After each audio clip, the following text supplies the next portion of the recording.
Hey everybody, Crypto Mentor 99. How you doing? How you doing? How you doing? It is May the 12th, 2024.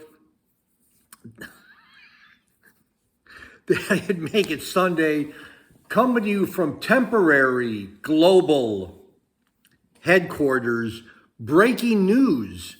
I'm sorry to say that 70 people in Colorado are under surveillance for having potentially contracted the bird flu. The bird flu.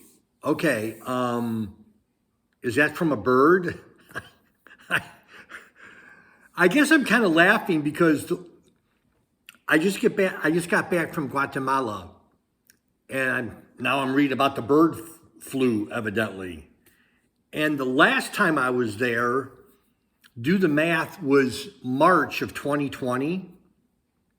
No, the last time I was there was a year ago with Mrs. Crypto Mentor 99. The last time I was there was March 2020 when I got on the plane from Houston to come back home, and all these women were like spraying their seats down and sanitizing it. So a lot happens to me when I leave the United States and come back. First it's the virus, and now we got the bird flu. Anyhow, I'm sorry for the 70 people in Colorado that potentially have the bird flu, but yeah, be careful out there. That's the video. Love y'all. Bye-bye.